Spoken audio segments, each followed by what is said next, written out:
இந்த மாதத்திற்கு கர்த்தர் கொடுத்த வாக்குத்தத்தம் எபேசியர் 3ஆம் அதிகாரம் 20ஆம் வசனம்.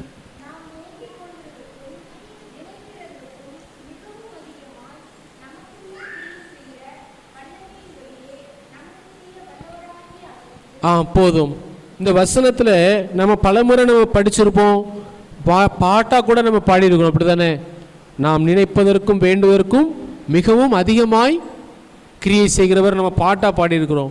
ஆனால் இந்த வசனத்தில் ஆண்டவர் எனக்கு உணர்த்தின காரியம் என்னன்னு கேட்டிங்கன்னா, நமக்கு அவர் செய்ய வல்லவர் உண்மைதான். ஆனால் அந்த 3:20 அங்கே சொல்லப்பட்டிருக்கிற முக்கியமான வார்த்தை என்னென்னா, நமக்கு செய்ய வல்லவராக இருக்கிறார். ஆனால் அதுக்கு முன்னாடி நமக்குள்ளே கிரியை செய்கிற வல்லமைன்னு இருக்குது. வல்லமையின் படியே நமக்கு செய்ய. அப்படின்னா முதல்ல நமக்கு ஆண்டவர் பெரிய காரியத்தை செய்ய போகிறார். அப்படின்னா முதல்ல நமக்குள்ள ஆண்டவர் வல்லமையாக கிரியை செய்கிறார். அல்லேலூயா. இப்போ நீங்கள் பாருங்கள், நமக்குள்ள கிரியை செய்கிற வல்லமையின்படி தான் நமக்கு ஒரு பெரிய காரியம் செய்யும் நடக்கும். உதாரணத்துக்கு இப்போ பேதுருவை கொண்டு பவுலை கொண்டுலாம் கர்த்தர் பெரிய காரியத்தை செஞ்சுருக்காருன்னு நம்ம பார்க்குறோம். மோசையை கொண்டு செஞ்சுருக்காருன்னு பார்க்குறோம். ஆனால் அவங்கள சந்தித்த விதங்களை நீங்கள் பாருங்கள். ஆண்டவரை மோசையை சந்திக்கும்போது பாருங்கள், அவனுக்குள்ள வல்லமையாக கிரியை செய்தார். ஆண்டவர் என்ன செய்கிறார்? ஊழியத்துக்கே வரமாட்டேன்னு சொல்கிறான். ஆனால் ஆண்டவர் அவனை பிடிச்சி என்ன செய்கிறாரு? நீ வந்தே ஆகணும்னு சொல்லி என்ன செய்யாரு? கோலை கீழே போடுங்காரு, பாம்பாக மாறுது. கையை உள்ளே போடுனாரு, வெண்குஷ்டமாக மாறுது. அடுத்து சவுல் மத்தியான வேளையில் போகிறான், அவனுக்குள்ளே கர்த்தர் கிரியை செஞ்சார். கல்லான இருதயத்தை கர்த்தர் என்ன செய்தார்? ஒரு சதையான இருதயமாக மாற்றி அவன் எல்லாரையும் துன்புறுத்தி கொண்டிருந்தான். அவனுக்குள்ளே ஒரு வல்லமையாக ஒரு கிரியை நடந்துச்சு. அதுக்கப்புறம் தான் அவன் சபையை கட்டுறவனா என்ன செஞ்சான்? மாறினான். அல்லேலூயா. பேதுரும் அப்படிதான் மறுதளித்து போனார். ஆனால் அவருக்குள்ள ஒரு கிரியை நடந்துச்சு. பரிசுத்த ஆவியானவர் வரும்பொழுது அவனுக்குள்ள ஒரு கிரியை நடந்துச்சு. அதுக்கு பின்பாக எழுந்து நின்று பேசின உடனே ஒரே பிரசங்கத்தில் எத்தனை பேர் ரட்சிக்கப்பட்டாங்க? எத்தனை பேர்? 3000 பேர். அல்லேலூயா. இன்றைக்கும் அப்படிப்பட்ட பேதுருக்களை நம்மளால் நிச்சயம் இல்லை பார்க்க முடியல. ஒரே பிரசங்கத்தில் 3000 பேர் ரட்சிக்கப்பட்டிருக்காங்க. அவங்க மூலமாக பெரிய காரியங்கள் நடந்ததுக்கு காரணம் என்னன்னு கேட்டிங்கன்னா, அவங்களுக்குள்ளே கிரியை, வல்லமையான ஒரு கிரியை என்ன செஞ்சிருக்குது? நடந்திருக்குது. அல்லேலூயா. அப்போ நம்ம இன்றைக்கி பார்க்க போகிறது என்னென்னா, நமக்கு செய்ய வல்லவர். உங்களுக்கு ஆண்டவர் பெரிய காரியத்தை செய்வார், நம்புறீங்களா? ஆனால் நீங்கள் எதை வாஞ்சிக்கணும்னா, ஆண்டவரே எனக்குள்ளே கிரியை செய்யணும். நீங்கள் எனக்குள்ளே எந்த அளவுக்கு நீங்கள் வல்லமையாக கிரியை செய்யுங்களோ அந்த அளவுக்கு தான் எனக்கு வெளியே நான் என்ன செய்ய முடியும்? பார்க்க முடியும். அல்லேலூயா. நமக்குள்ளே ஆண்டவர், அந்த வசனத்தில் பாருங்கள், நமக்குள்ளே கிரியை செய்கிற வல்லமையின் படியே. அப்போ எந்த அளவுக்கு நமக்குள்ளே நம்ம கிரியை செய்ய ஆண்டவருக்கு நம்மளை ஒப்பு கொடுக்குறோமோ, உள்ளேயும் வல்லமை இருக்கா இல்லையாங்கிறது நமக்கு மூலமாக வெளிப்படுகிற கிரியைகள் என்ன செய்யும்? தெரியும். அல்லேலூயா. நம்மளும் பாடுள்ள மனிதர்களாக மற்றவங்கள போல நம்ம சாதாரண மனிதர்கள் தான். ஆனால் பவுல் சொல்வார், நாங்கள் இந்த மண்பாண்டங்களில் வெளியேறப்பட்ட பொக்கிஷங்களை நாங்கள் என்ன செய்திருக்கிறோம்? பெற்றிருக்கிறோம் அப்படின்னு சொல்கிறாரு. 5 காரியங்கள் இருக்குது வல்லமை. இந்த 5 வல்லமைகளும் நமக்குள்ள செயல்பட நம்ம ஒப்பு கொடுக்கும்போது தான் நம்ம மூலமாக நம்ம வாழ்க்கையில் பெரிய காரியங்களை நம்ம எதிர்பார்க்க முடியும். அல்லேலூயா. 5 வல்லமைகள் வேதத்திலிருந்து நம்ம பார்க்க போகிறோம். முதல்ல பாருங்கள், இந்த 5 வல்லமைகளை நம்ம வேதத்திலிருந்து பார்ப்போம். முதலாவது பாருங்கள், பவுல் சொல்கிறாரு, பிலிப்பியர் 3:10 வாசிங்க. இப்படி நான் அவரையும் அவருடைய உயிர்த்தெழுதலின் வல்லமையையும் அவருடைய பாடுகளின் ஐக்கியத்தையும் அறிகிறதற்கு அவருடைய மரணத்திற்கொப்பான மரணத்திற்குள்ளாகி எப்படியாயினும் நான் மரித்தோரிலிருந்து உயிரோடு எழுந்திருப்பதற்கு தகுதியாகும்படி. போதும். இப்போ பவுல் சொல்கிறாரு, அவருடைய உயிர்த்தெழுதலின் வல்லமையை நான் என்ன செய்யணும்? அறியணும்னு சொல்கிறாரு. இதற்காக நான் எல்லாவற்றையும் குப்பையாக நஷ்டமாக கருதுகிறேன் பின்னாடி கீழே வரும்போது சொல்கிறாரு. அப்போ இயேசு கிறிஸ்துவை முகமுகமாக பார்த்தவர் தான் யாரு? சொல்லுங்க, யாரு? இயேசு கிறிஸ்துவை நேருக்கு நேர் பார்த்தாரா இல்லையா? ஒளியாக சந்தித்தார், அப்படி தானே? அவரை சொல்லுவார், ஒவ்வொரு இடத்துலையும் பவுல் சாட்சியை சொல்லும்போது சொல்லுவார், நடு வீதியில் ஒரு பெரிய ஒளின்னு ஒரு இடத்துல சொல்லுவார், இன்னொரு இடத்துல மகிமையான ஒளின்னு சொல்லுவார். அவர் முகத்தை பார்க்க முடியல, அந்தளவுக்கு பிரைட்டாக இருந்தது. இப்படி சந்தித்த மனிதன் சொல்றாரு, இந்த வல்லமை பவுலுக்குள்ளே என்ன செய்தது அப்படின்னு கேட்டிங்கன்னா கிரியை செய்தது. அந்த வல்லமை தான் என்னது? உயிர்த்தெழுதலின் வல்லமை. அல்லேலூயா. இன்னொரு வசனத்தை வாசிங்க, எபேசியர் 1:19-20 வாசிங்க.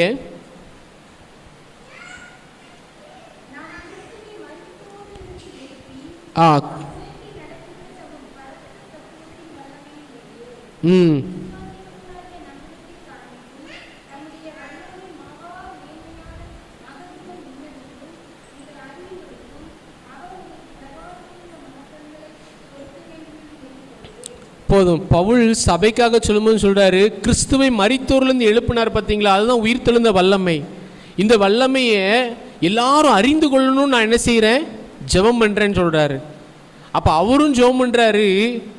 இன்னொரு இடத்துல அவர் என்ன சொல்கிறாரு? விசுவாசிகளும் அறிந்து கொள்ளணும்னு நான் என்ன செய்கிறேன்? ஜெபம் பண்ணுறேன்னு சொல்கிறாரு. பிலிப்பியரில் நீங்கள் வாசித்தீங்களே, பிலிப்பியரில் என்ன சொல்கிறாரு? பிலிப்பியரில் என்ன சொல்கிறாரு? அவருடைய உயிர்த்தெழுதலின் வல்லமே 3:10 நான் அறிந்து கொள்கிறதற்காக என்ன செய்கிறேன்? மரணத்துக்குள்ளான சாயலாக மாறி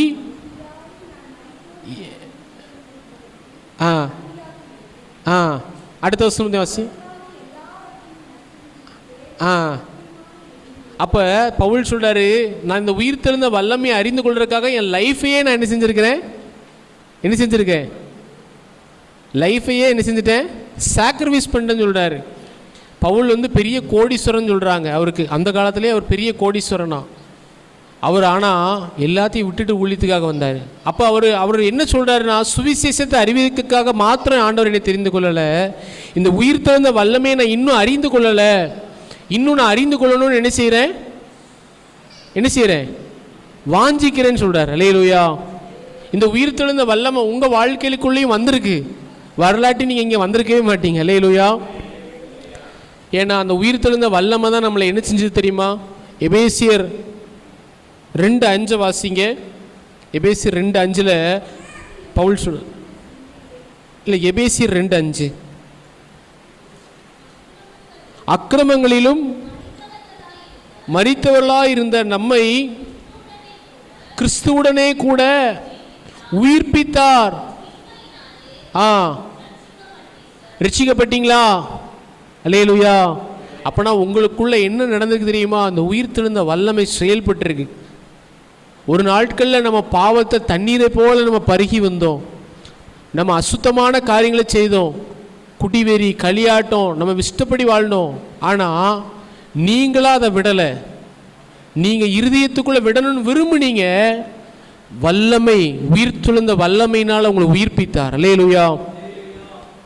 ஆனால் நம்ம ஆண்டவர் எப்படிப்பட்டவர் அப்படின்னு கேட்டிங்கன்னா, விரும்பலை அப்படின்னா ஒரு மனிதனை என்ன செய்ய மாட்டார்? ரட்சிக்க மாட்டார். விரும்பலை அப்படின்னா ஒரு மனிதனை என்ன செய்ய மாட்டார்? உயிர்ப்பிக்க மாட்டார். நீங்கள் பைபிளில் 2 வசனத்தை வாசிங்க பாருங்கள். இன்றைக்கி உலகத்தில் சுவிசேஷத்தை நம்ம சொல்கிறோம், எவ்வளவோ ஆண்டவரை பற்றி சொல்கிறோம், இயேசுகிட்ட வாங்க நம்ம சொல்கிறோம். ஆனால் இயேசு என்ன சொல்கிறார் பாருங்கள், ஒளியானது உலகத்தில் வந்தும் அவங்க ஒளியை பார்க்கலும் இருளை விரும்புகிறபடினால அப்படின்னு சொல்கிறாரு. யோவான் 3:19 வாசிங்க.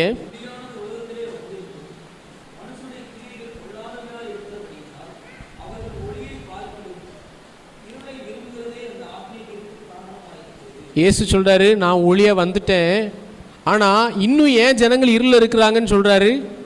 அவங்க எதை விரும்புகிறாங்க? உங்களுக்கு புரியுதா? இயேசுவால் ரட்சிக்க முடியுங்கிறது அவங்களுக்கு தெரியும். ஆனால் என்ன தெரியுமா? பாவத்தை விடணுங்கிற அந்த விருப்பம் அவங்களுக்குள்ள இல்லை. இருளை விரும்புகிறாங்க. நான் இன்னும் கொஞ்ச நாள் ஜாலியாக இருக்கிறேன். ஆனால் அவங்களுக்கு தெரியல, பாவம் செய்ய செய்ய செய்ய செய்ய பாவத்தின் சம்பளம் என்னது? மரணம். மரணம்னா ஒரே நாளில் வருகிற மரணம், சரீர மரணத்தை சொல்லலை. ஆண்டவர் ஆதியாமத்தில் சொன்னார்ல, நீ சாகவே சாவாய், சித்தானா. அதுக்கப்புறம் 900 வருஷம் நினைக்கிறேன். ஆதாம் எத்தனை வருஷம் வாழ்ந்தான்? மொத்தம் சாகலை.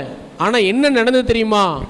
ஆண்டவரோடு இருக்கிற ஐக்கியத்தை இழந்ததுனால சந்தோஷம் இல்லை, சமாதானம் இல்லை, ஒரு நிம்மதி இல்லாத ஒரு வாழ்க்கை. தோட்டத்துக்குள்ளே அவ்வளவு சந்தோஷமாக இருந்தான், தோட்டத்தை விட்டு என்ன செஞ்சிட்டான்? வெளியே அனுப்பிட்டார். வேர்வை சிந்தி உழைச்சி தான் சாப்பிடணுன்னாரு. அப்படி தானே? அதுக்கு முன்னாடி அந்த வேர்வை கூட சிந்தக்கூடாதுன்னு தெய்வம் என்ன செஞ்சார்? மனுஷனை அழகு பார்த்தார். புரியுதா உங்களுக்கு? அவ்வளவு சந்தோஷமான வாழ்க்கை. கீழ்ப்படியாமைங்கிற பாவத்தினால இந்த பழத்தை சாப்பிட்டு தான் பார்ப்போன்னு அதான் விரும்பிட்டான். அதை விரும்பி சாப்பிட்டதுனால இதை இழந்துட்டான். இது போல தான் நீங்கள் உலகத்துலேயும் ஜனங்கள் என்ன செய்கிறாங்கன்னா, தேவன் வைத்திருக்கிற நன்மைகளை ஆசீர்வாதத்தை அவங்க பெற்றுக்கொள்ளக்கூடாதபடிக்கு என்ன செய்கிறான் அப்படின்னா, இன்னும் கொஞ்சம் நினச்சிக்கோ, பாவம் நினச்சிக்கோ, செஞ்சுக்கோ, இன்னும் கொஞ்சம் அசுத்தமாக. ஆனால் அவனும் அப்படி விரும்புகிறனாலனா என்னன்னு தெரில. எனக்கு சில நேரம் வெளிப்படுத்தின விசேஷத்தில் ஆண்டவர் கடைசியாக சொல்லியிருப்பார் பார்த்துருக்கீங்களா? அசுத்தமாக இருக்கிறவன் இன்னும் அசுத்தமாகட்டும், நீதி செய்கிறவன் இன்னும். இந்த வசனம் எனக்கு ரொம்ப நாள், ஏன் ஆண்டவர் இப்படி சொல்கிறாரு? அவர் ரட்சிக்கப்படணும் தானே வந்தார், ஏன் அப்படி சொன்னார் நான் யோசிப்பேன். ஆனால் சில நேரம் பைபிளை படிக்கும் போது தான் நமக்கு உண்மை தெரியுது. என்னென்னா, உனக்கு அதை விட்டு வரணும்னு விருப்பம் இல்லை, நீ விரும்புனா உடனே ஒரே செகண்டில் தூக்கிடுவார். அல்லேலூயா. சகைவை பார்த்து என்ன சொன்னார்? இன்றைக்கு இந்த வீட்டுக்கு எப்போ வந்துச்சு தெரியுமா? சி, தெய்வம் என் வீட்டில் இருக்காரு, நான் இனிமேல் பணத்தை கொள்ளையடிச்ச பணத்தை வீட்டுக்குள்ளே வைக்கலாமா? அநீதியை விரும்பாமல் நீதியை விரும்பினா உடனே இன்றைக்கு இயேசு சொன்னார், ரட்சிப்பு ஆண்டவரால் ரட்சிக்க முடியாத ஒரு பாவி இந்த உலகத்தில் யாருமே. மகா பெரிய குடிகாரனாக இருக்கலாம், கொலைகாரனாக இருக்கலாம், விபச்சாரக்காரனாக இருக்கலாம், வேசிக்கலனாக இருக்கலாம். ஆனால் அவன் மட்டும் மனசில் ஆண்டவரே என்னை இதை விடணுமே, எனக்கு உதவி செய்யுங்கன்னு அவன் விரும்பிட்டான்னா உயிர்த்தெழுந்த வல்லமையினால் கர்த்தர் ரட்சிப்பார். அல்லேலூயா. நான் வாழ்க்கையில் அப்படி விரும்பியிருக்கிறேன். ஏன்னா நான் சில ரகசிய பாவத்துக்கு அடிமையானப்ப 17 வயசில் ஆண்டவர் என்னை ரட்சிக்கிறதுக்கு முன்னாடி நான் விரும்பினேன், ஆண்டவரே நான் நல்ல ஆண்டருடைய பிள்ளையாக வாழ்ந்துட்டு இருந்தேன், ரகசியமாக இப்படி நான் அடிமை ஆகிட்டேன் ஆண்டவரே, இதுலேருந்து எனக்கு விடுதலையே கிடைக்காதா? நான் இப்படியே தான் மாய்மலம் பண்ணி தான் வாழ வேண்டுமா? ஏன்னா ஞாயிற்றுக்கிழமை ஆனால் நம்ம சர்ச்சில் இருப்போம், அம்மா அப்பாவுக்கு எதுவும் தெரியாது. ஆனால் அப்படி ரகசியமாக வாழும்போது நான் மனசுக்குள்ளே விரும்பினேன், ஆண்டவரே நான் செய்கிறது தப்புன்னு எனக்கு நல்லா தெரியும், ஆனால் இதை நான் விரும்பலை, எனக்கு விடுதலை தாங்கன்னு விரும்பின உடனே ஆண்டவர் என்னை விடுவிச்சார். அல்லேலூயா.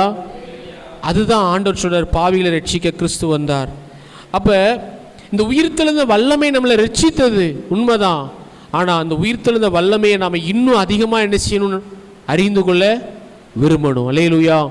இந்த உயிர்த்தெழுந்த வல்லமையை பவுலும் விரும்புகிறாரு, நான் இன்னும் அதிகமாக அதை அறிந்து கொள்ள என்ன செய்கிறேன், விரும்புகிறேன்னு சொல்கிறாரு. விசுவாசிகளுக்காகவும் ஜெபம் பண்ணுறாரு. அந்த வல்லமையை நீங்கள் அறிந்து கொள்ள பிரகாசமான மனக்கண்களை கர்த்தர் உங்களுக்கு என்ன செய்யணும். உயிர்த்தெழுந்த வல்லமை நமக்குள்ளே வந்துச்சு அப்படின்னா நம்ம என்ன செய்வோம் அப்படின்னு கேட்டிங்கன்னா, அநேக கட்டுகளை நம்ம என்ன செய்வோம், உடைத்து போடுவோம். அல்லேலூயா. இப்போ இயேசு வந்து யோவான் 11:25 சொல்கிறார் பாருங்க, நானே உயிர்த்தெழுதலும் ஜீவனுமாக இருக்கிறேன்னு சொல்கிறார். அப்படின்னா அவருக்கு நல்லா தெரியும் எனக்குள்ள உயிர்த்தெழுந்த வல்லமை இருக்குதுன்னு அவருக்கு என்ன செய்யும், தெரியும். இப்போ அதனால தான் இயேசு என்ன சொல்கிறார் தெரியுமா, அவர் வந்து ஆலயத்தை சுத்திகரிக்கிறதுக்காக வாராரு. ஆலயத்தில் புறா வேறு வியாபாரம் பண்ணிகிட்டு இருக்கிறாங்க. இயேசு வந்து பார்க்குறாரு, இப்போ சர்ச்சில் ஜோமன் இருக்குன்னு நம்ம வச்சுருக்கிறோம், நீ இப்படி வந்து கல்லர் கோயாக மாற்றுறீங்களேன்னு சொல்லிட்டு என்ன செய்கிறாரு, எல்லாத்தையும் என்ன செய்கிறார், துரத்தி விடுறார். துரத்தி விட்ட உடனே எல்லாரும் ஏசப்பாட்டன்னு சொல்கிறாங்க, ஐயா நீ எந்த அதிகாரத்தினால இதை செய்கிறீரு, யாருமே எங்களை கண்டித்தது கிடையாதே ஆலயத்துக்குள்ளே, ஆனால் நீர் மட்டும் வந்து இவ்வளோ தைரியமாக செய்கிறீன்னு சொன்னோடனே இயேசு என்ன சொல்கிறார் பாருங்க, யோவான் 2:19 வாசிங்க. இயேசு அவர்களுக்கு பிரதியுத்தரமாக, இந்த ஆலயத்தை இடித்து போடுங்கள், 3 நாளைக்குள்ள நான் என்ன செய்வேன். உடனே அவங்க என்ன நினச்சிட்டாங்க, அடுத்த வசனத்தை பாருங்க,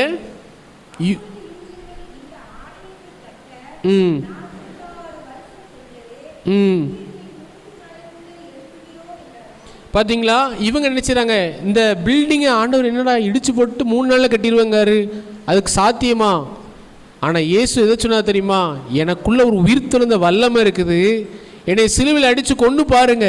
எப்போவே சொல்லிட்டாரு பாருங்க, ஆரம்பத்திலேயே சொல்கிறாரு. காண ஒரு கல்யாணமே அற்புதம் அப்போ தான் நடந்திருக்கு. இப்போ சொல்கிறார் ஆண்டவர், சர்ச்சுக்குள்ளே போய் தேவையில்லாத புறா எல்லாம் வித்துட்டு இருக்கிறதெல்லாம் துரத்தி விட்ட உடனே எல்லாரும் சண்டைக்கு வராங்க இயேசுட்ட.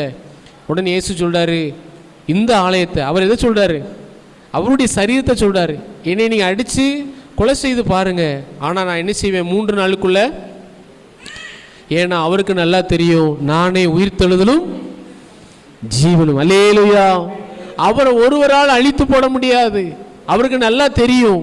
அதனால தான் அவர் சொல்றாரு, தம்முடைய ஜீவனை கொடுக்கவும் வந்தார் சொல்றாரு. மனுஷகுமாரன் தம்முடைய ஜீவனை என்ன செய்தார்? அநேகரை மீட்கும்போது தம்முடைய ஜீவனை கொடுக்கவும். அப்போ அவருக்குள்ள உயிர்த்தெழுந்த வல்லம் இருந்தது தெரியும் அவருக்கு. அதனால அவர் சொல்றாரு, நீங்க என்னை அடிச்சு கொலை செஞ்சா கூட நான் என்ன செஞ்சிருவேன். அப்போ அந்த உயிர்த்தெழுந்த வல்லமை நமக்குள்ள இருந்துச்சுன்னா நம்மளை பிசாசால மேற்கொள்ள முடியுமா? அதுதான் என் கேள்வி. அல்லேலூயா. மாந்திரீகங்கள் நம்மளை மேற்கொள்ள முடியுமா? ஏன்னா நீங்க வாசிங்க, இன்னொரு வசனத்தை வாசிங்க. நீங்க அடுத்து அதே இதில் 22 பாருங்களேன். யோவான் 2:22 வாசிங்க. அவர் இப்படி சொன்னதை அவர் உயிர்த்தெழுந்த பின்பு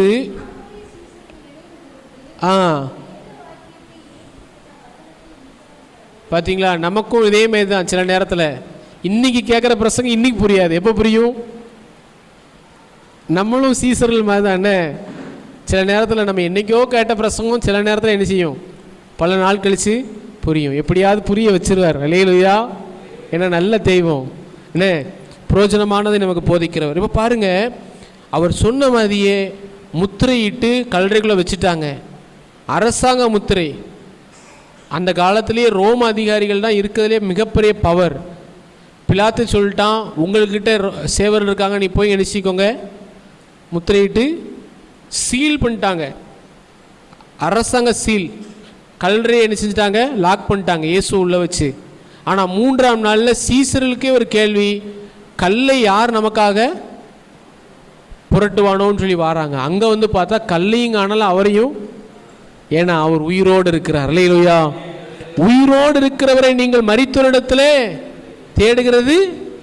இயேசு உயிரோடு எழுந்தார், அவருடைய வல்லமை மாறவில்லை. அப்ப நம்மளை பிசாசு என்ன செய்ய முடியாது. எப்படி இயேசுக்குள்ள உயிர்த்தெழுந்த வல்லமை இருந்துச்சோ அதுபோல ரட்சிக்கப்பட்ட நமக்குள்ளே அந்த வல்லமை வந்ததுனால தான் நம்ம ரட்சிக்கப்பட்டிருக்கிறோம். இப்போ எத்தனை பேர் சொல்றீங்க, எனக்குள்ள கிரியை செய்கிற ஒரு வல்லமை இருக்கிறது அப்படின்னு சொல்றவங்க இல்லையா? சொல்லுவோம். முதல் வல்லமை என்னது? 5 வல்லமை சொல்றேன்னு சொன்னேன். முதல் வல்லமை என்னது? உயிர்த்தெழுந்த. அவர் இன்னொரு இடத்துல சொல்லுவாரு யோவான்ல, நான் பிழைக்கிறபடினால் நீங்களும் என்ன செய்வீர்கள். வாசித்திருக்கீங்களா? அந்த வசனத்தில் நான் எடுத்த நேரம் ஆயிரும். சொல்லுவார், ஆண்டவர் சொல்லுவார், நான் பிழைக்கிறபடினால் நீங்களும் என்ன செய்வீர்கள், பிழைப்பீர்கள். அப்போ இயேசு கிறிஸ்துனுடைய உயிர்த்தெழுந்த வல்லமை நமக்குள்ள இருக்கிறது. நம்மளை சாத்தா என்ன செய்ய முடியாது, மேற்கொள்ள, பிசாசு மேற்கொள்ள முடியாது. அடுத்து நம்ம வாசிப்போம். இந்த உயிர்த்தெழுந்த வல்லமைக்கு இன்னொரு வசனத்தை மட்டும் வாசிச்சுட்டு வேகமாக முடிச்சிருவோம். வெளிப்படுத்தின விசேஷம் 5:5 வாசிங்க.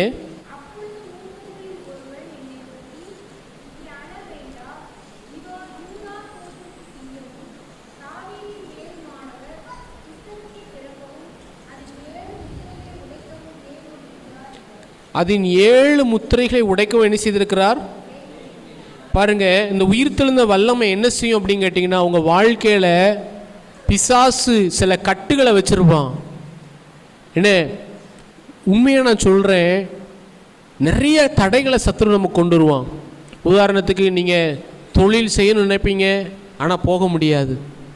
நீ உண்மையாக ஆண்டவருக்காக வாழ்ந்து பாருங்களேன், பிசாசு உங்களை பிடிக்கவே பிடிக்காது, உங்களை மேலே ரொம்ப எரிச்சலாக இருப்பான். நீங்கள் கொஞ்சம் அவங்க கூட இசைஞ்சு போயிட்டீங்கன்னா, சரி நம்ம ரோட்டில் தான் வாரான், கரெக்டாக தான் வந்துட்டு இருக்கான் நம்ம ஆள், என்ன அவன் கடைசி நம்மகிட்ட தான் நினச்சிடறான். ஆனால் ஃபுல் பவரோட கிறிஸ்து எனக்கு ஜீவன், சாவு எனக்கு அப்படிங்க வைராக்கியமாக இயேசுக்காக வாழ்ந்து பாருங்கள், கண்டிப்பாக போராட்டம் உங்களுக்கு வரும். அப்போ வரும்போது தான் உங்களுக்கு தெரியும் இந்த உயிர்த்தெழுந்த வல்லமை எனக்கு எவ்வளவு தேவைன்னு சொல்லி. உங்கள் வாழ்க்கையில் செயல்படவே விட மாட்டான், உங்களை ஊழியம் செய்ய விட மாட்டான், ஆலயத்தை கட்ட விட மாட்டான். இந்த ஆலயம்லாம் கட்டும் போது நான் நல்லா யோசித்துருக்கிறேன், ஏன் நடக்க மாட்டேங்குது. இப்போயும் எனக்கு ஒரு சந்தேகம் இருக்குது. ஒரு காரியத்தில் ஒருத்தர் சொன்னது இன்னும் நடக்கலை. அப்போ சாத்தான் பார்த்தீங்கன்னா பேதுருவையே வஞ்சித்தது போல சிலர் வஞ்சிப்பான். என்ன செய்வான், பேதுரு என்ன செஞ்சான், கூட இயேசு கூட வந்துட்டு இருக்கிறான், அவ்வளோ நேரம் நல்ல வெளிப்பாடு பட்டு சொன்னான். திடீர்னு சொல்கிறான், நான் சிலுவையில் மரிக்க போகிறேன்னு சொன்னான், இது உமக்கு நேரிடவே. உடனே அவனை பார்த்து இயேசு என்ன சொன்னார், எனக்கு பின்னாக போ. அப்போ நீங்கள் நல்லா யோசித்து பாருங்கள், நம்ம தேவ சித்தத்தை செய்யக்கூடாதபடிக்கு சாத்தா நிறைய தடைகளை கொண்டு வருவான். நம்ம முன்னேறக்கூடாதபடி தடைகளை, அவ்வளவு தடைகளை கொண்டு வருவான். ஆனால் ஒரு காரியத்தை நீங்கள் விசுவாசிங்க, உயிர்த்தெழுந்த வல்லமையினால் எல்லாம் உடையும். அல்லேலூயா. இந்த உயிர்த்தெழுந்த வல்லமையினால் ஆண்டவர் என்ன செஞ்சார்னா, யோவான் ஒரு தரிசனத்தை பார்க்குறாரு.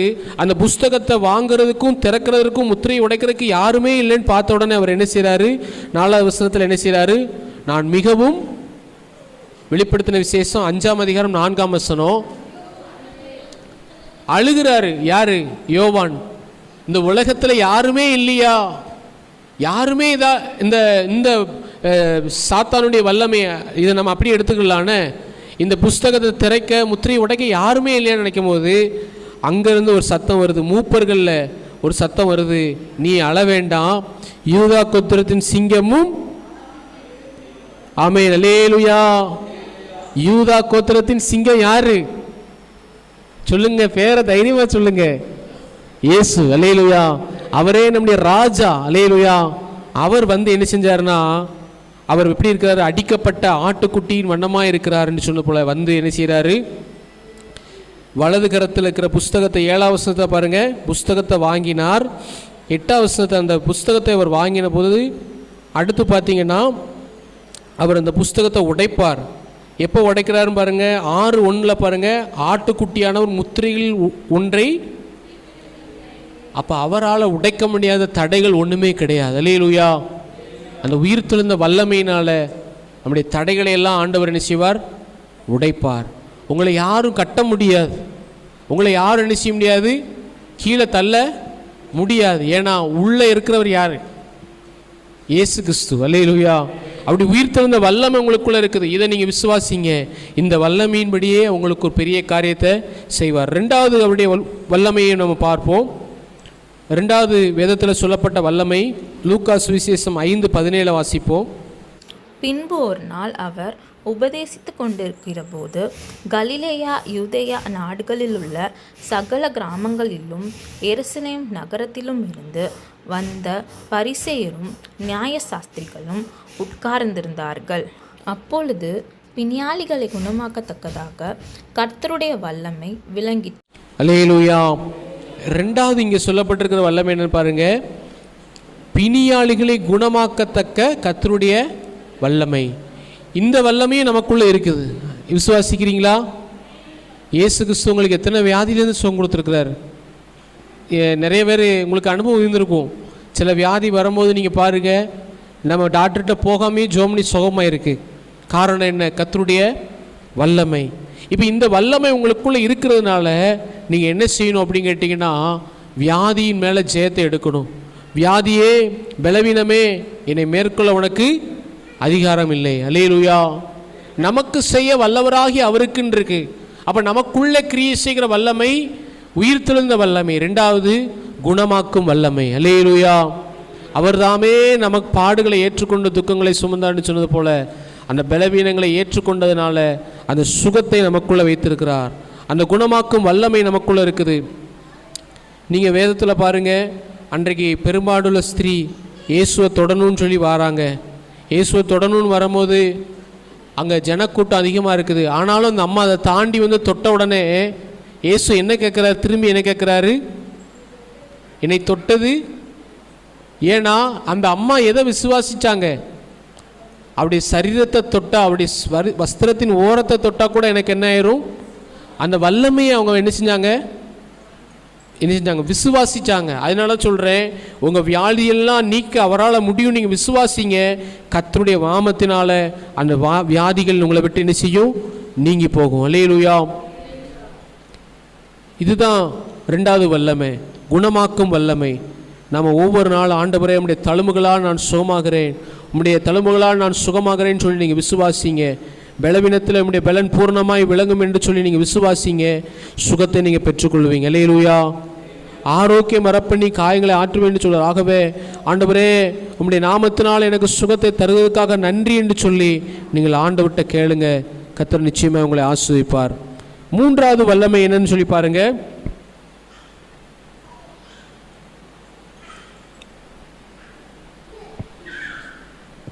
மூன்றாவது வல்லமை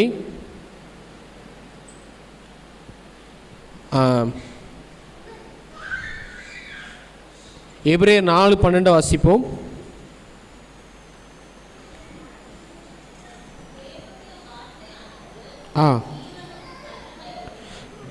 பாருங்க, இங்கே ஒரு வல்லமை சொல்லப்பட்டிருக்குது. எதில் இருக்கு வல்லமை? தேவனுடைய வார்த்தையானது ஜீவனும் வல்லமையும். அப்போ வல்லமை, மூன்றாவது வல்லமை எங்க இருக்கு? தேவனுடைய வார்த்தையில் இருக்குது, வசனத்தில் இருக்கு ஆண்டோடைய வல்லமை. லூக்கா 7:7 நூற்றுக்கு அதிபதி சொல்றான், ஒரு வார்த்தை சொல்லும், அப்பொழுது என் வேலைக்காரன். அல்லேலூயா. ஏசப்பாவுடைய ஒரு வார்த்தை. என்ன நீங்க பாருங்க, ஏசப்பா நம்மள மாதிரி வளவலன்னுலாம் என்ன செய்ய மாட்டார், செய்ய மாட்டார், பேச மாட்டார். ஏன்னா அவர் வாயை திறந்தாலே கிருபையுள்ள வார்த்தை தான் வரும். அதனால அவர் என்ன செய்வார்? ஒரு வார்த்தை சொன்னாலும் போதும். இந்த வார்த்தையின் மேலே யாருக்கு விசுவாசம் இருந்துச்சு? நூற்றுக்கு அதிபதி. அவன் சொல்கிறான், நீங்கள் வீட்டுக்கு வர்றதுக்கு நான் பாத்திரம் இல்லை ஆண்டவரே, நான் ஒரு அதிகாரியாக இருக்கிறேன், எனக்கு கீழே இருக்கிறவனை நான் வான்னு சொன்னால் வா, போ சொன்னால் போகிறான். ஏன் வார்த்தைக்கு இவ்வளோ வல்லமை இருந்துச்சுன்னா, நீங்கள் ஒரு வார்த்தை. நாமளும் ஆண்டவருடைய வார்த்தையை அதிகமாக நம்ம என்ன செய்யணும்? வாசிக்கணும், விசுவாசிக்கணும். நீங்கள் விசுவாசிக்கணும் அப்படின்னா அதை என்ன செய்யணும்? என்ன செய்யணும்? வாசிக்கணும். நீங்கள் வசனத்தை வாசிக்க வாசிக்க தான் விசுவாசம் உங்களுக்குள்ள என்ன செய்யும்? வரும். அதாவது ஸ்மித் விக்கில்ஸ்வர்த்ங்கிற ஒரு தேவ ஊழியக்காரர் சொல்கிறாரு, ஒவ்வொரு 5 நிமிஷத்துக்கு ஒரு முறை பைபிளை திறந்து வாசிப்பாராம். ஒவ்வொரு 5 நிமிஷத்துக்கு ஒரு சின்ன பைபிள் பாக்கெட்லேயே வச்சுருப்பாராம். அவர் என்ன செய்வாராம்? 5 நிமிஷத்துக்கு ஒரு முறை. ஏன்னா அவர் சொல்கிறாரு, அது எனக்குள்ள விசுவாசத்தை என்ன செய்யுது? வர்த்திக்க. அப்போ வசனத்தையே நீங்கள் வாசிக்கலன்னு வச்சுக்கோங்களேன், விசுவாசமே வராது. அப்போ வார்த்தையினால பிழைப்பான். அந்த ஒரு வார்த்தை ஆண்டவர் சொல்கிறாரு, அந்த ஒரு வார்த்தை என்ன செய்யுது? அவன் வேலைக்காரனை சுகமாக்குச்சு. அல்லேலூயா. ஏன்னா அவர் சொல்ல ஆகும், அவர் கட்டளையிட. அவர் ஒரு வார்த்தை சொன்னால் போதும், அதில் வல்லமை இருக்கும். நாம் கடந்து போராடுவோம், ஆனால் அவர் ஒரு வார்த்தை சொல்லி என்ன செஞ்சிருவார்? எல்லாரும் சீசர்கள்லாம் படகுல ரொம்ப கொந்தளிப்பாக இருந்தோடனே என்ன செய்கிறாங்க? போராடுறாங்க கடந்து. கடைசி அவரை எழுப்புறாங்க, ஆண்டவரே ஐயரே நாங்கள் மடிந்து போகிறது உமக்கு. ஆனால் அவர் எழுந்து ஒரே ஒரு வார்த்தை சொன்னார். என்ன சொன்னார்? இறையாதே. அதுதான் வார்த்தையின் வல்லமை. அல்லேலூயா. நீங்கள் இந்த பைபிளை நீங்கள் சாதாரணமாக பார்த்தீங்கன்னா அது சாதாரணமாக தான் உங்களுக்கு இருக்கும். நீங்கள் என்ன செய்யணும்? இந்த வார்த்தை வல்லமை உள்ளது, ஜீவன் உள்ளது, அப்படி நீங்கள் எடுத்து படித்து பாருங்கள். வார்த்தை நிச்சயமாக உங்களுக்குள்ள கிரியை செய்யும். அல்லேலூயா. ஒரு வார்த்தையினால் என்ன செய்வான்? பிழைப்பான். ஒவ்வொரு வார்த்தையினாலும் பிழைப்பான். அதனால் நீங்கள் அதை விசுவாசிக்கணும். மூன்றாவது வல்லமை எதில் இருக்குது? யெசுவா, மூன்றாவது வல்லமை எதில் இருக்குது? வார்த்தை. வசனத்தை அதிகமாக நீங்கள் என்ன செய்யணும்? வாசிக்கணும். தேவனுடைய வார்த்தை வல்லமையும் ஜீவனும் உள்ளதாக இருக்கிறது. அவர் சொல்ல ஆகும், அவர் கட்டளையிட அவர் சொன்னால் அப்படியே ஆகும். ஆகவே நீங்கள் அந்த வார்த்தையை விசுவாசியுங்கள். மூன்றாவது வல்லமை தேவனுடைய வார்த்தை. இன்றைக்கு உங்கள் வாழ்க்கையில் எப்படிப்பட்ட கடினமான சூழ்நிலைங்க போகிறீங்களோ, அதற்கு வார்த்தை ஆண்டவர் பைபிளில் சொல்லி வச்சுருக்கிறாரு. அந்த வார்த்தை கண்டிப்பாக நீங்கள் பாருங்கள், விசுவாசிங்க. அந்த வல்லமையின்படியே உங்களுக்கு செய்ய வல்லவராக இருக்கிறார். அல்லேலூயா. நமக்குள்ளே கிரியை செய்கிற வல்லமையின்படியே நமக்கு செய்ய வல்லவர். இந்த வார்த்தையை நீங்கள் உட்கொண்டு இந்த வார்த்தையினால் நாம் பிழைக்க முடியும். நீங்கள் இந்த வருஷத்தில் ரொம்ப கஷ்டத்தில் போயிட்டுருக்கீங்களா? அப்போ நீங்கள் எடுத்து விசுவாசிங்க. ஏசாயா 58:12, ஆண்டவரே நான் ஒரு மகா வறட்சியான காலத்துக்குள்ளே போயிட்டுருக்கிறேன், ஆனால் உங்களுடைய வார்த்தையை நான் விசுவாசிக்கிறேன் ஆண்டவரே. மனுஷன் அப்பத்தினாலே மாத்திரமல்ல தேவனுடைய வாயிலிருந்து புறப்பட ஒவ்வொரு வார்த்தையிலும் பிழைப்பான்னு சொன்னீங்களா ஆண்டவரே. இந்த மகா வறட்சியான காலங்களில் என் ஆத்துமாவை நீங்கள் திருப்தியாக்குங்க ஆண்டவரே. என் எலும்புகளை நினமுள்ளதாக மாற்றுங்க ஆண்டவரே. நீங்கள் விசுவாசிங்க. நீங்கள் விசுவாசித்தா அப்படியே ஆகும். அல்லேலூயா. நீ விசுவாசித்தால் தேவனுடைய மகிமையை, வார்த்தையை விசுவாசிங்க. வார்த்தையில் வல்லமை இருக்கு. நான்காவது ஆண்டுடைய வல்லமை என்ன வல்லமைன்னு பாருங்க. 2 பேதுரு 1:3 அவருடைய திவ்ய வல்லமை.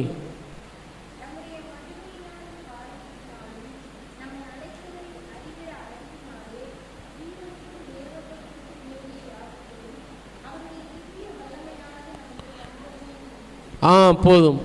இந்த நான்காவது வல்லமை என்னன்னு கேட்டிங்கன்னா அவருடைய திவ்ய வல்லமை. இதுக்கு இங்கிலீஷ் பைபிள் எப்படி இருக்குன்னா டிவைன் பவர் அப்படின்னு இருக்கு. Divine power. இந்த ஜீவனுக்கும் தேவ பக்திக்கு வேண்டிய யாவற்றையும் நமக்கு எதுதான் கொடுக்குதான்? எது கொடுக்குதான்? எது கொடுக்குது? திவ்ய வல்லமை. அப்படிதான் சொல்லுது Bible. His divine power has granted to us all things that pertain to life and godliness. இப்போ உதாரணத்துக்கு இந்த சர்ச்சுக்கு ஒரு கீபோர்டு வேணும் நம்ம விசுவாசிக்கிறோம்னு வைங்களேன். கீபோர்டு வேணும் நான் விசுவாசிக்கிறேன். அது எதுக்கு? அதை நம்ம சாப்பிட முடியுமா? ஆனால் அது தேவ பக்திக்குரியது. அல்லேலூயா. அதான் சொல்லிக்குது இந்த ஜீவனுக்குன்னா என்னது? இப்போ ஸ்கூலுக்கு பிள்ளைகளுக்கு ஃபீஸ் கட்டணும், அது இந்த ஜீவனுக்குரியது. கீபோர்டு எதுக்கு? தேவ பக்திக்கு. பாடும்போது இசைக்கருவியோடு பாடி கத்தரை துதிக்கிறோம், ஆராதிக்கிறோம். தேவ பக்திக்கு தேவையானது அவர் என்ன செய்கிறாரு? தாரார். உங்களுக்கு புரியுதா? இதெல்லாம் எப்படி வருது? அப்படி திவ்ய வல்லமையானது நமக்கு என்ன செய்கிறது? தந்தருளுகிறது. அல்லேலூயா. நான் நினைக்கிறேன் பேதுரு ஏன் இந்த வசனத்தை பைபிள் எழுதுறாரு அப்படின்னு கேட்டிங்கன்னா அவருக்கு நல்லா தெரியும் திவ்ய வல்லமை, டிவைன் பவர்னு ஒன்று இருக்குதுன்னு அவருக்கு நல்லா தெரியும். ஏன்னா ஒரு நாள் பேதுரு இயேசுட்டு வந்து கேட்குறாரு, ஆண்டவரே நம்ம வரி பணம் கட்டணும்னு சொல்லி என்ன செய்கிறாங்க? எல்லாரும் கேட்குறாங்க. இயேசு இங்கே வேலை பார்த்தாரா வரி பணம் கட்டுறதுக்கு? ஆனால் கவர்மெண்ட்டில் வந்து கேட்குறாங்க, உங்கள் போதகர் வரி கட்ட மாட்டாரான்னு கேட்குறாங்க. அவர் என்ன கம்பெனி நடத்தினார்? அவர் என்ன வண்டி வச்சுருந்தார்? ரோட் டேக்ஸ் கட்டணுமா? இப்போ வண்டி வச்சுருந்தா வருஷம் வருஷம் ரோட் டேக்ஸ் கட்டுறோம். பில்டிங்க்கு தீர்வை கட்டுறீங்களா இல்லையா? கட்டுறீங்களா இல்லையா? தீர்வை வரி கட்டணும். ஆனால் ஆண்டருக்கு ஒன்றுமே கிடையாது. வந்து கேட்குறான், உங்கள் போதகர் வரி கட்ட மாட்டாரன்னு இயேசுட்ட சீசர்கிட்ட பேதுருட்ட கேட்குறான். உடனே இயேசுட்ட நேராக பேதுரு வராரு. மத்திய 17 இருக்குது. வந்து கேட்குறாரு, ஆண்டவரே நம்ம போதகர் வரி கட்டுறியான்னு கேட்குறாங்க. உடனே ஆண்டவர் சொல்கிறாரு, நம்ம யாருக்கும் இடரலாக இருக்க வேண்டாம், நம்மக்கிட்ட ஒன்றும் கிடையாது. ஆனால் என் பேரை போட்டு நீ ஒரு என்ன செய்ய பில்லு வாங்கிட்டு வா. அப்போ அவன் கேட்கான், பணம் எங்கே ஆண்டவரே? நீ இப்போ உள்ள காலத்துக்கு ஏற்ற மாதிரி நான் சொல்லிகிட்டு இருக்கேன், சரியா? பில்லு என் பேரில் இயேசுன்னு பேர் போட்டு என்ன செஞ்சு வா, பில்லு வாங்கிட்டு வான்னு சொல்கிறாரு. உடனே பேதர் கேட்குறான், அப்போ பணத்துக்கு எங்கே வேண்டவரை போக? உடனே இயேசு சொல்கிறாரு, நேராக போய் ஒரு தூண்டில் என்ன செய், போடு. அப்படி திவ்ய வல்லமை. அவர் சொல்ல ஆகும் ஒரு கட்டளையிட, இவன் சொன்ன உடனே போய் ஒரே ஒரு தூண்டில் போடுறான். ஒரு மீன் கிடச்சிது. அந்த மீன் வாய்க்குள்ள என்ன இருந்தது? அல்லேலூயா. அப்போ உங்கள் ஜீவனுக்கு தேவையானது தேவ பக்திக்கு தேவையானது எல்லாம் எதனால் கிடைக்கும்? சொல்லுங்கள், எதனால் கிடைக்கும்? எதனாலையா கிடைக்கும்? நமக்கு இருக்கிற திறமையினால் கிடைக்காது, நமக்கு இருக்கிற நல்லா ஞானத்தினால கிடைக்காது, அப்படி திவ்ய வல்லமையினால் கிடைக்கும். அல்லேலூயா. இன்றைக்கி நிறைய பேர் பாருங்கள், ஆண்டவரை நம்புகிற பிள்ளைகள்லாம் பெரிய பெரிய இடத்துல இருக்கிறாங்க. ஆனால் யோசித்து பாருங்கள், இவங்க இந்த இடத்துல போய் உட்கார்றதுக்கு தகுதியான்னு யோசித்து பார்த்தா இவங்களை விட படிப்பாளிகள்லாம் உலகத்தில் இருப்பாங்க. ஆனால் ஆண்டவர் இவங்களை உயர்த்தி வச்சுருப்பார். ஒரு அண்ணன் நம்ம சர்ச்சு கட்டுறதுக்கு ரொம்ப ஹெல்ப் பண்ணாங்க. ஆனால் அந்த அண்ணன் பார்த்தீங்கன்னா டிப்ளமோ படிக்கும் போது 3 முறை அரியர் வச்சு 3 வருஷம் தொடர்ந்து எக்ஸாம் எழுதி 3 முறை கழித்து தான் பாஸ் ஆனார். நல்லா படித்தவனுக்கே வெளிநாட்டில் வேலை கிடைக்க மாட்டேக்கு. ஆனால் ஃபெயிலாகி படித்தவருக்கு வெளிநாட்டில் வேலையும் கிடச்சி வீடும் வாங்கிட்டார். அல்லேலூயா. சொந்த வீடு சிங்கப்பூரில். இப்போ பாருங்கள், அது எப்படி வந்தது? ஆண்டவருடைய திவ்ய வல்லமை. அவரை தேடுறவர்களுக்கு அப்படி திவ்ய வல்லமை செய்யும், வெளிப்படும். அல்லேலூயா. நீங்கள் ஆண்டவரிடத்தில் வந்து ஜெபம் பண்ணுறதுனால, ஆராதிக்கிறதுனால அந்த திவ்ய வல்லமை உங்கள் வாழ்க்கையில் வெளிப்படும். அந்த விளக்குமாறு வாங்க. தேவனுடைய வல்லமை நீங்கள் ஒரு நாளும் குறைத்து என்ன செய்யாதீங்க, மதிப்பிடாதீங்க. சிலர் சொல்வீங்க, ஞாயிற்றுக்கிழமை வேலை பார்த்தா நமக்கு டபுள் சம்பளம் கிடைக்கும், அதனால்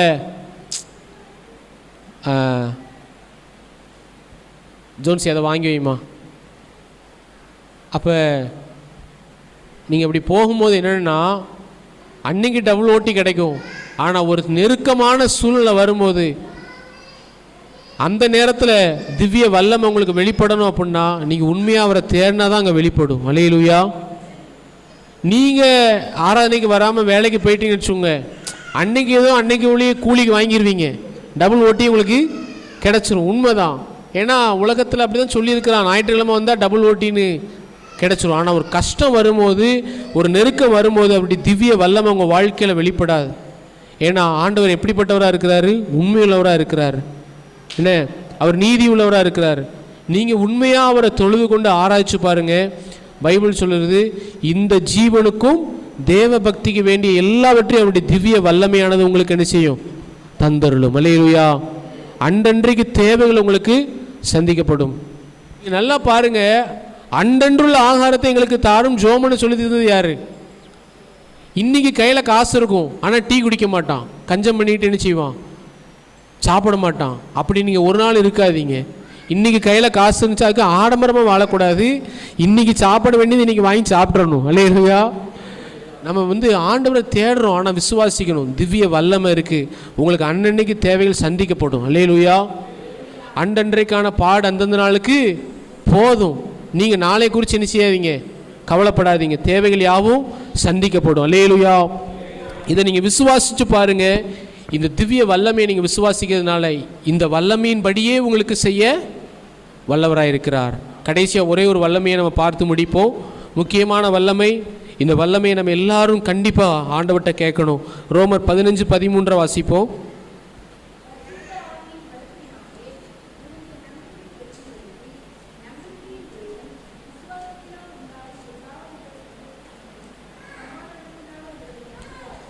போதும். இந்த இடத்துல வல்லமைங்கிற வார்த்தை அங்கே எங்கே வருது அப்படின்னு கேட்டிங்கன்னா, பரிசுத்த ஆவியின் பலத்தினாலே. அது இங்கிலீஷ் பைபிள் எப்படி இருக்குன்னா பவர் அப்படின்றது. வல்லமை அப்படின்னா இங்கிலீஷில் பவர், இந்த இதில் தான் பலத்தினாலே அப்படின்றது. அப்படின்னா ஐந்தாவது வல்லமை என்னன்னு கேட்டிங்கன்னா பரிசுத்த ஆவியின் வல்லமை. அல்லேலூயா. பரிசுத்த ஆவி நமக்குள்ளே வரும்போது ஒரு வல்லமை நமக்குள்ளே வரும். இந்த வல்லமை நமக்குள்ளே வந்துட்டு அப்படின்னா நம்ம வாழ்க்கையில் ஒரு ஜெயமுள்ள வாழ்க்கை வாழ ஒரு நம்பிக்கை நமக்கு கிடைக்கும். கர்த்தர் தாமே இந்த வார்த்தையினால் நம்மை ஆசீர்வதிப்பாராக.